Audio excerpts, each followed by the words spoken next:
বক্তাদের আলোচনা থেকে বুঝতে পেরেছেন। খবরের ঠিক পরে ইসরায়েলের গুন্ডা বাহিনীরা, দখলদার ইসরায়েলের গুন্ডা বাহিনীরা স্বাধীন ফিলিস্তিনের মানুষের উপর যে নির্মম হত্যাকাণ্ড চালিয়েছে, যে গণহত্যা চালিয়েছে, এটা মানবাধিকার লঙ্ঘন করেছে। কথা বলেন ঠিক কিনা? মানবতার বলি আওরানো জাতিসংঘের নীরবতাকে ধিক্কার জানাই। ওরা বাংলাদেশে এসে মানবতার কথা বলে, তাদের চোখের সামনে আমার মুসলমান ভাইকে পাখির মতো হত্যা করছে। কথা বলেন ঠিক কিনা? আজকে শুধু প্রতিবাদ জানানোর জন্য একত্রিত হয় নাই। আজকে এই ব্রাহ্মণবাড়িয়ার আপামর জনতা এখানে শুধু প্রতিবাদের জন্য আসি নাই। আজকে আমরা এসেছি, আমরা এই ফিলিস্তিনের পক্ষে, ইসরায়েলের আগ্রাসনের বিরুদ্ধে তালিকা করতে এসেছি। শহীদ হব, ইসরায়েলের সাথে যুদ্ধ করব।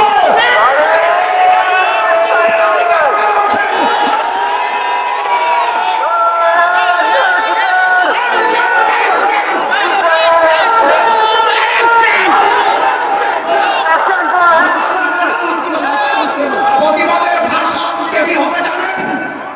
আজকে প্রতিবাদের ভাষা হবে বিশ্বের সকল মুসলমান ঐক্যবদ্ধ হতে হবে। আজকে প্রতিবাদের ভাষা হবে ফিলিস্তিনের ইসরায়েলের আগ্রাসন যেইভাবে ফিলিস্তিনি মুসলমানদের উপরে দিনে রাতে চালিয়ে শিশুদেরকে নির্মমভাবে হত্যা করছে, আমাদের প্রতিবাদের ভাষা হলো ইসরায়েলের সকল পণ্য বর্জন করতে হবে, ইসরায়েলের সকল পণ্য বয়কট করতে হবে। তবে আমি আপনাদেরকে সতর্ক করছি, আমাদের সুলতানপুর চৌমুহনীতে অনেক দোকান আছে। আপনারা বিক্ষোভ আর প্রতিবাদের নামে কোন দোকান ভাঙচুর করবেন না, দোকানগুলিকে লুটপাট করে কোনো কিছু চুরি করে নিবেন না। কিন্তু মনে রাখবেন, আমরা যদি লুটপাট করি, আমরা যদি ভাঙচুর করি, ইসলাম কলঙ্কিত হবে, মুসলমানরা কলঙ্কিত হবে। আমি ইন্ডিয়ান গভর্নমেন্টকে পরিষ্কার ভাষায় বলতে চাই, অনতিবিলম্বে প্রত্যেকটা দোকানদারদেরকে নোটিশ করা হোক, দপ্তরের মাধ্যমে জানিয়ে দেওয়া হোক যে এতদিনের ভিতরে যত ইসরায়েলের পণ্য আছে সব তাদেরকে রিটার্ন ফেরত দিয়ে দিতে হবে। কথা বলেন ঠিক কিনা? আগামী কোনদিন ইসরায়েলের পণ্য আমরা ব্যবহার করব না, ঠিক কিনা? আমি ফুলকলির ব্যবসায়ী প্রতিষ্ঠানকে ধন্যবাদ জানাই, তারা দোকানের মধ্যে লাগিয়ে দিয়েছেন নেমতে, তারা জীবনে কোনদিন ইসরায়েলের পণ্য বিক্রি করবে না। আজকে সুলতানপুরের মানুষ, ব্রাহ্মণবাড়িয়ার মানুষ আজকে খোলা আকাশের নিচে ওয়াদা করেন, আপনারা কি ইসরায়েলের পণ্য ব্যবহার করবেন?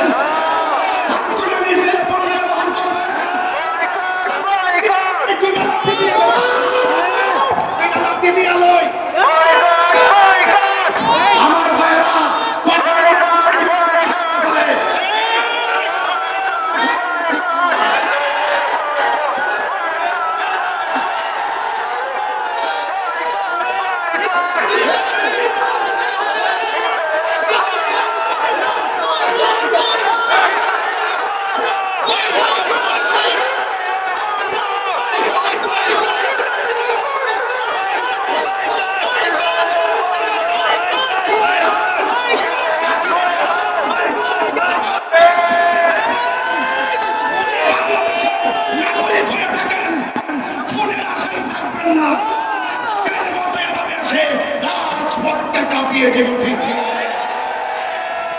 আপনাদের সামনে সংগ্রামী বক্তব্য, ফিলিস্তিনি নির্যাতিত মুসলমানদের জন্য দোয়া করবেন আমার সবচেয়ে বড় ভাই আল্লামা পীর মুফতি মাহমুদ আলম আর লতিফ সাহেব।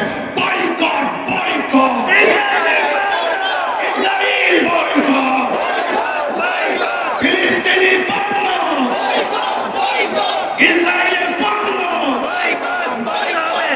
নেতানিয়াহুর দূরে গেলে